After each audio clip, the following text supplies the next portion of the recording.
이동현의 뮤직 인사이드. K-팝 레이블의 형성과 상징 자본. 작년 K-팝 시장을 뜨겁게 달군 SM 경영권 분쟁이 1년이 지났다. 1년 후 K-팝 레이블의 지배구조는 어떻게 바뀌었을까? SM 엔터테인먼트의 설립자 이수만 총괄 PD 진영과 그에게 반기를 든 이성수 대표이사 진영이 벌인 이른바 왕자의 나는 SM 매각을 놓고 작년에 첨예한 대립을 벌였다. 이수만 총괄 PD는 자신의 주식 보유 지분 중 15.78%인 4천억 원 규모를 하이브에 매각하여 하이브가 SM 인수에 유리한 위치를 점하게 했다. 자신에게 반기를 들고 카카오와 손을 잡으려는 이성수 대표를 위시한 당시 SM 경영진에 대한 배신감 때문이었다.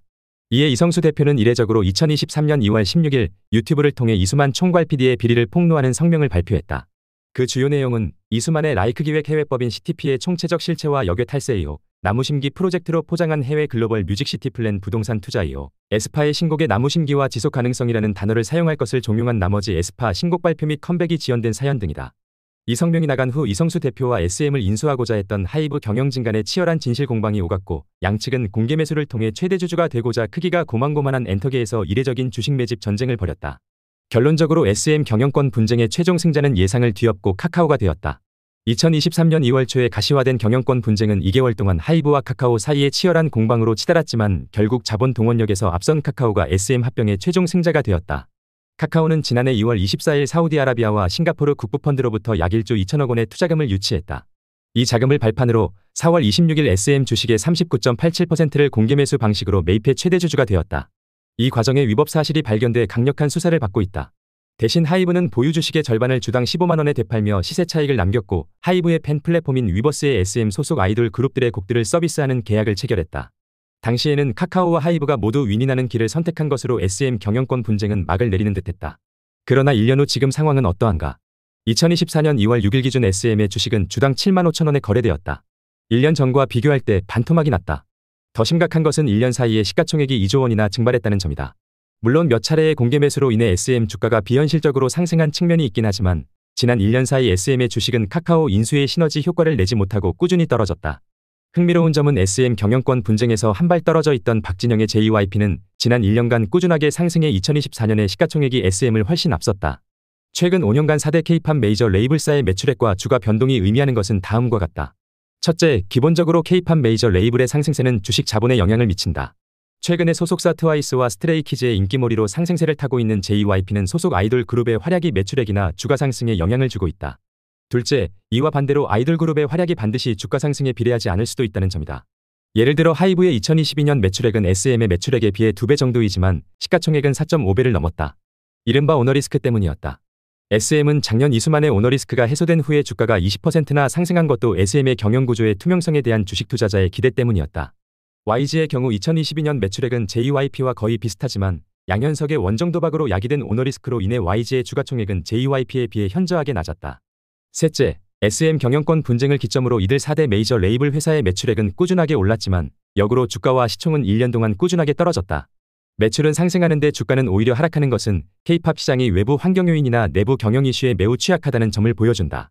K-팝 레이블의 제작자본 구조와 그와 연동하는 주식자본의 시장 구조가 생각보다 매우 불안정하다. 말하자면 K-팝을 제작하는 경영진의 비즈니스 전략과 제작자본의 형성 구조가 다른 어떤 산업 구조와 비교했을 때 매우 상징적 효과를 만들어낸다는 점이다. 필자는 이것을 K-팝의 상징자본으로 부르고 싶다. K-팝의 상징자본은 K-팝을 제작하고 돈을 버는 자본의 성격이 매우 상징적이라는 것을 말한다. 그렇다면 도대체 무엇이 상징적이라는 것인가? 가장 먼저 언급할 것은 K-팝 아이돌의 가치가 매우 상징적이라는 점이다. 아이돌은 사용가치보다는 교환가치가 우선한다. 아이돌의 외모, 안무, 노래, 패션과 스타일은 화폐 가치와 등가를 이루지 않고 그보다 훨씬 더 강력한 교환가치를 가진다. 스타의 상징가치가 돈으로 환산하기 어려운 것은 스타가 가진 상징적 교환가치 때문이다. BTS, 블랙핑크, 스트레이키즈로 돈 벌 수 있는 화폐 경제는 가늠하기 쉽지 않다. 아이돌의 상징적 가치는 상황에 따라 엄청난 부를 축적할 수 있다. BTS를 걸어 다니는 중소기업이라고 부르는 것도 이런 이유 때문이다. 이는 반대로 말하면 강력한 상징가치로 인해 경제적 리스크도 그만큼 크다. 스타의 가치가 스캔들로 인해 한순간에 소멸하는 경우를 우리는 수없이 보아왔다. 둘째, K-팝 레이블은 아이돌의 교환 가치를 활용하여 수많은 파생상품을 제작할 수 있다. 파생상품의 대표적인 종류가 주식, 프랜차이즈, 지적재산권이다. 아이돌의 상징적 교환 가치는 단지 음반을 팔고 콘서트를 열어 돈을 버는 차원을 넘어선다. 아이돌의 인기곡들은 곧바로 주식 상승 효과를 가져온다. 아이돌의 투어가 해외 언론에 대서특필되면 주가는 천정부지로 뛴다. 또한 K-팝 레이블사들은 아이돌 그룹과 소속 멤버들을 활용해 패션, 뷰티, 푸드 등의 자회사를 차린다. 또한 K-팝 아이돌의 지적재산권을 독점화하여 각종 상품 등록, 특허권 출연, 디지털 저작권을 행사한다. 대표적인 것이 버블과 위버스 같은 팬 플랫폼이다. 플랫폼당 100만 명 이상의 전 세계 팬들이 매월 1만 원 안팎의 회비를 내면서 자신이 좋아하는 아이돌 그룹과 멤버들의 콘텐츠를 소비하는 팬 플랫폼은 황금알을 낳는 거위이다. 마지막으로 K-팝의 상징 자본은 매우 불안정하고 불순해서 일종의 버블 경제의 위험을 안고 있다. K-팝 레이블사는 상징 자본의 가치들을 최대한 뽑아내기 위해 아이돌 그룹과 멤버들에게 지나친 감정 노동을 강요하는 경우가 많다.